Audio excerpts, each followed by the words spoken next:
Hi all. In this video, I am going to explain about switched mode power supply, which is commonly called as SMPS.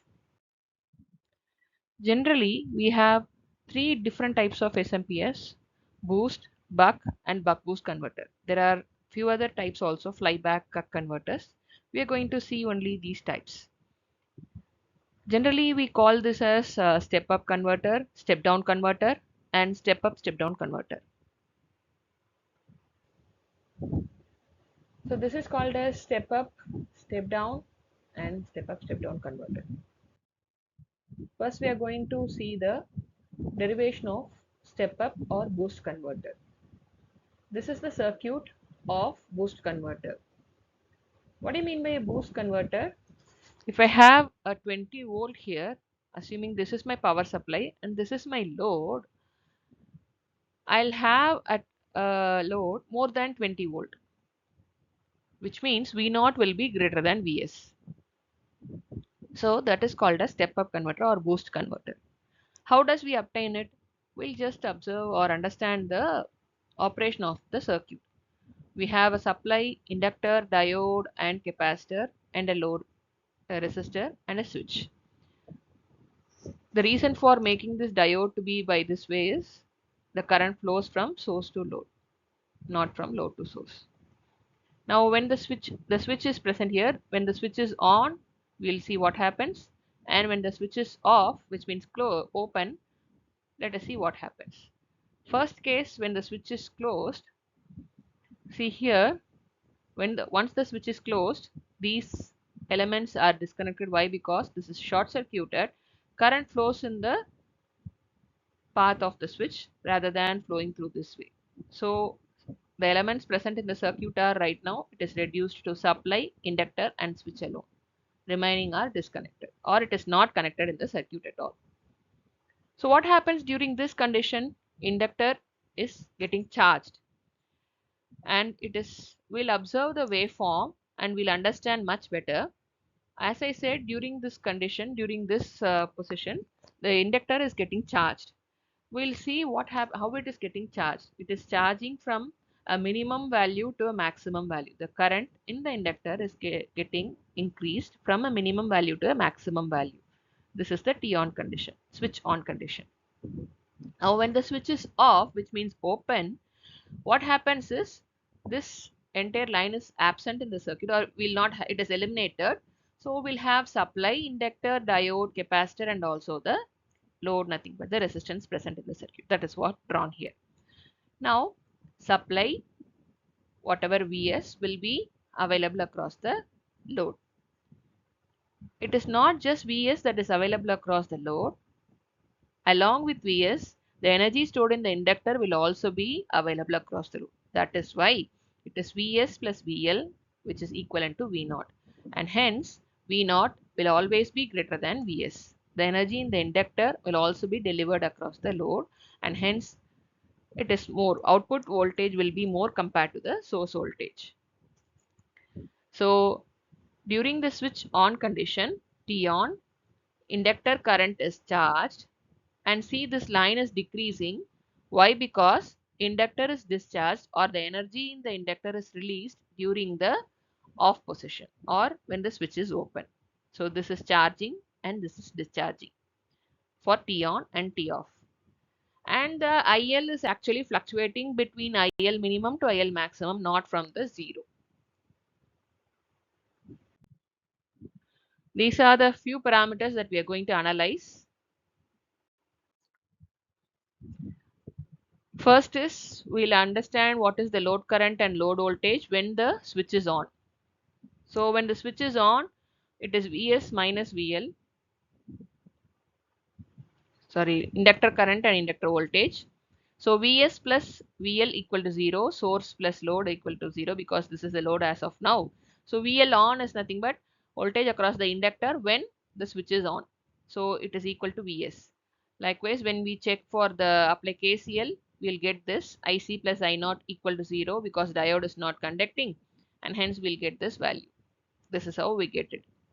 Okay, because the diode is not conducting, we'll have only this, and so the current flowing through this is just this, the inductor current. capacitor current is equal to the output current minus of the output current. Now when the switch is off, which means the entire circuit is present, what happens to the VL and IL? Same Kirchhoff's voltage law is applied.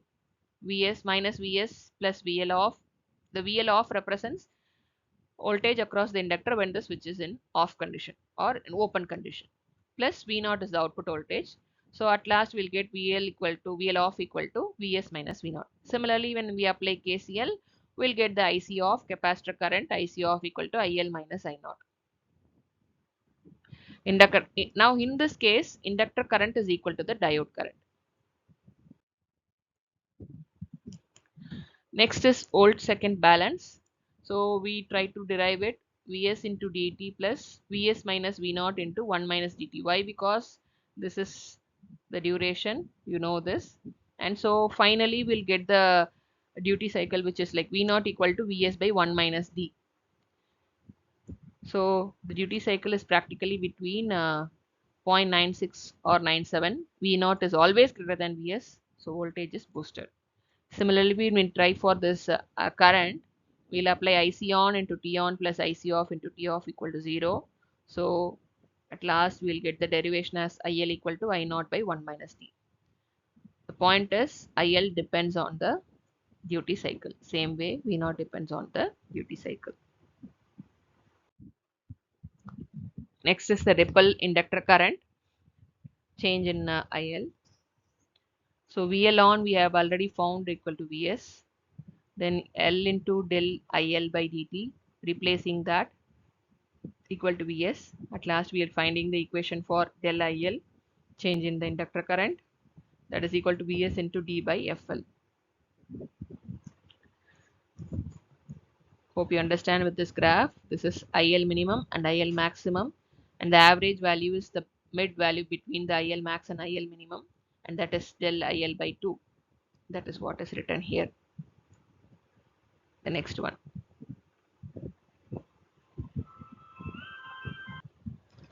Next is IL max. IL max equal to IL plus del IL by 2. So substituting those values, IL equal to I0 by 1 minus D and del IL by 2 is the same, which is nothing but this IL average is nothing but the IL. So we get the IL max equation. Seventh one is IL minimum. It is IL minus del IL by 2. And so substituting those, we'll get the answers.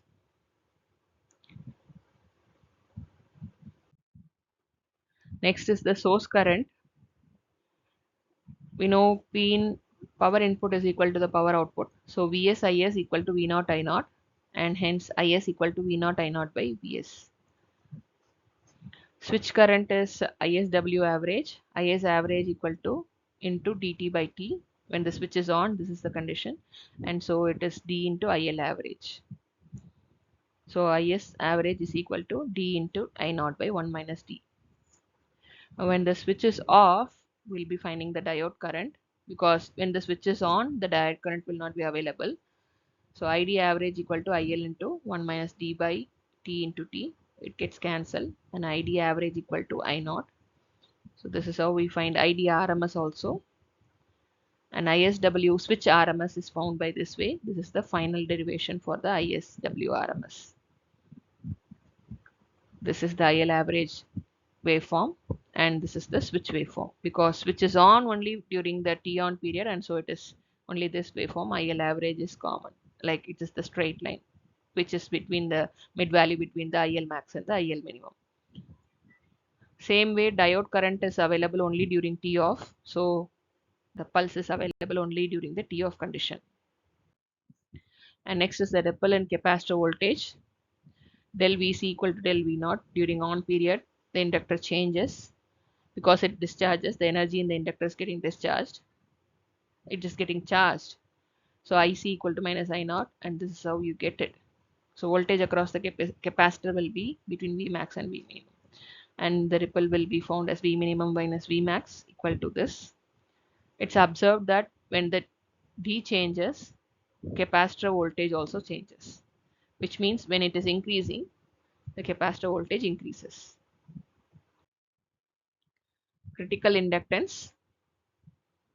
inductor current is continuous, it's actually not discontinuous because it varies from IL minimum to IL max, then IL max to IL minimum, again starts from IL minimum to IL max. So it is continuous, it's not discontinuous. So IL minimum equal to, if we are assuming it is 0, IL, you will get it as LC equal to this equation. Same way CC, critical value of the capacitance, is found here. VC minimum is equal to 0, then we'll get the CC. Thank you.